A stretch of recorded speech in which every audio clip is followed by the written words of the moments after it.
The elves were once a proud and noble people, fighting to help save Middle-earth and writing the best gardening magazines. After years of malnutrition, inbreeding, and hard labor, however, they were reduced to the short, funny-looking creatures we know today. How did these ancient beings fall from grace? The historical records were lost, and we only know what the media tells us. They portray elves as happy-go-lucky tinkerers, whose favorite day is Christmas and hobby is building toys. One look into the elves' eyes, and it's obvious they're suffering on the inside, but we all choose to ignore it, because otherwise we would have to question our rampant consumerism, and who needs that kind of guilt? The most obvious place to start searching is at the top.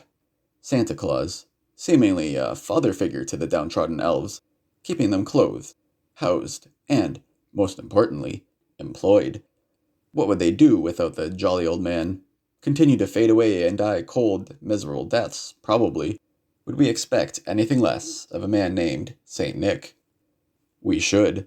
For years, Santa has employed a PR team to carefully maintain his image.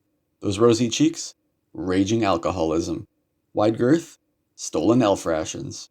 Leather boots? Shined by elf children. Everything you see and hear is curated by Santa himself, and pumped out by a complicit media.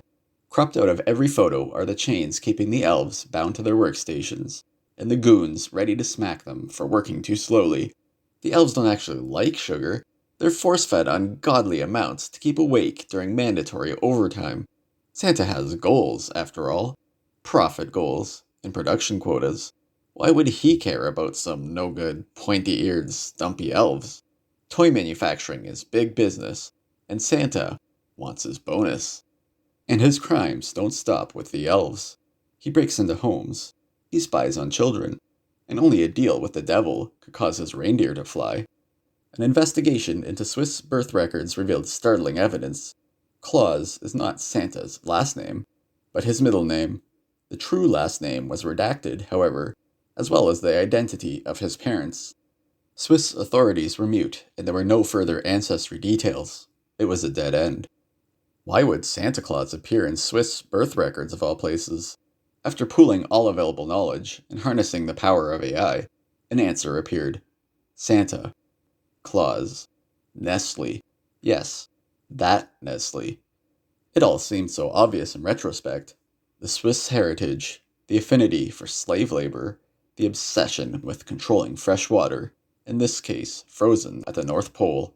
What do you get when you rearrange the letters in Santa's name? Satan, Nestle's patron god. They're not even trying to hide it. The worst part is, the Canadian government has known the truth about Santa Nestle for years. Every other world government does too, but it's easier to blame Canada, because what are they going to do about it? How can so many turn a blind eye to the plight of the elves? Look in the mirror, my friend. You've been benefiting from elf slavery for years. If you think Christmas is expensive this year, just imagine what it would be like without the cost-saving techniques employed by Santa Nestle. Why call it slave labor when you can call it $1 saved for your child's college education, or $1 towards your ever-rising home heating bill? Rocking the geopolitical boat to save some elves no one really knows is simply not a cost-effective maneuver. Maybe next year, when the economy bounces back, or after world hunger is solved. Then there's world peace to think about, and homelessness, drug addiction, and... What were we talking about again? The elves, right. How much do we know about these elves anyway? Maybe the elves don't mind their situation. Maybe they're just happy to have work and a non-zero amount of food. Surely the elf children are gaining valuable skills on the assembly line.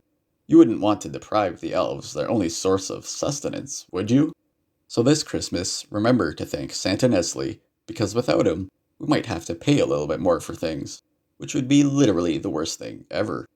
The dried tear stains on your newly opened gifts are not tears of sad slave elves, but happy employed elves. Santa Nestle's business practices and eugenic experiments ensure the elves are always close to their families. And, after all, isn't that the true meaning of Christmas? Are you cursed with too much money? Burdened with too much free time?